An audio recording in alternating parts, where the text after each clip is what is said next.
Menjadi orang tua itu mungkin pekerjaan paling menantang sekaligus paling berharga di dunia, ya kan? Kita semua pasti pengen yang terbaik buat anak-anak kita. Tapi pertanyaannya, harus mulai dari mana? Nasihat dari orang tua, buku-buku parenting modern, wah, informasinya bisa bikin pusing. Nah, gimana kalau kita coba sisihkan dulu semua itu dan fokus ke apa kata data dan sains? Yuk kita bedah bareng-bareng. Oke, sebelum kita melangkah lebih jauh, kita harus jawab pertanyaan paling mendasar ini dulu. Sebenarnya, anak kita itu lebih dibentuk oleh sifat bawaan lahir atau cara kita mendidiknya. Ini perdebatan klasik antara nature versus nurture. Nah, jawaban dari pertanyaan ini bakal jadi fondasi dari semua yang akan kita bahas hari ini.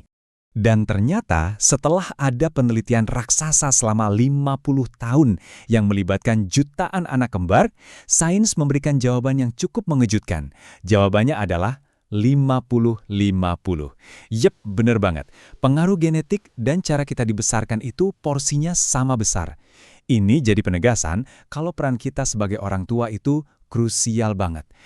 Nah, karena pengasuhan itu penting banget, para psikolog akhirnya mengembangkan semacam kerangka kerja untuk mempermudah kita.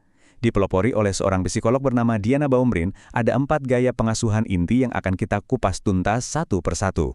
Terus, gaya mana sih yang paling umum? Kalau kita lihat data dari Amerika Serikat, ternyata hampir setengah orang tua atau 46% itu pakai gaya otoritatif. Wah, apa tuh otoritatif? Kenapa bisa jadi yang paling populer? Yuk kita cari tahu arti dari masing-masing gaya ini. Oke, yang pertama, otoritatif.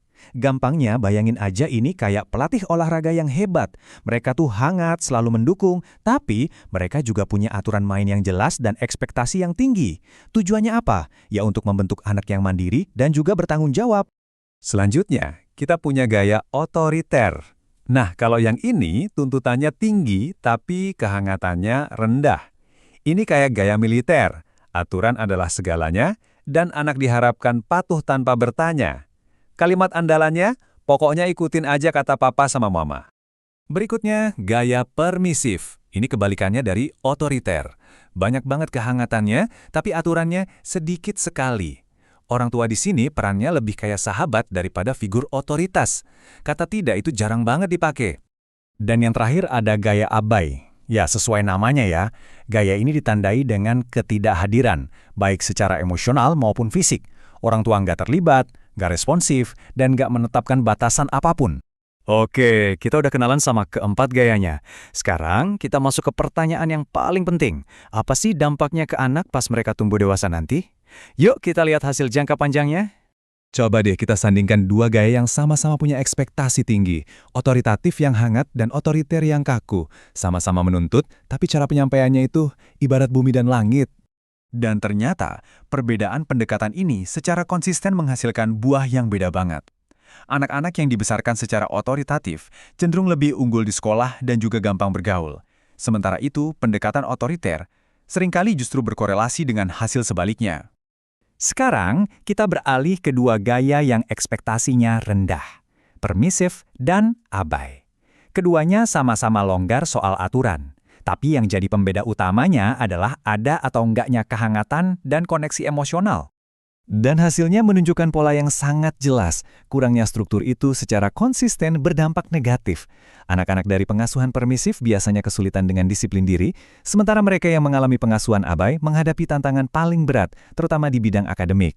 Dampaknya ini beneran nggak main-main loh, apalagi buat kesehatan mental. Statistik menunjukkan 1 dari 5 remaja itu mengalami depresi. Dan penelitian menemukan kaitan yang kuat. Gaya pengasuhan otoriter yang menekan itu secara signifikan meningkatkan risiko gejala depresi pada anak.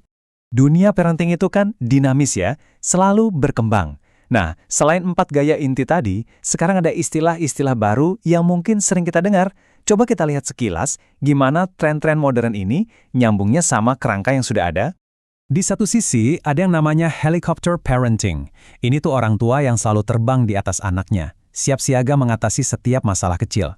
Di sisi lain, ada free range parenting, yang justru memberikan kebebasan lebih buat anak untuk eksplorasi dan belajar dari kesalahan mereka sendiri. Ada juga 2 istilah lain yang populer. Pertama, tiger parenting.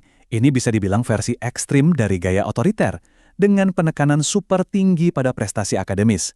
Terus ada attachment parenting, yang sangat menekankan koneksi emosional dan responsivitas, mirip banget sama sisi hangat dari gaya otoritatif. Oke, setelah kita membedah semua gaya dan dampaknya, data secara konsisten menunjuk pada satu kesimpulan yang kuat. Ada satu gaya pengasuhan yang berdasarkan bukti-bukti terbukti jadi pemenangnya.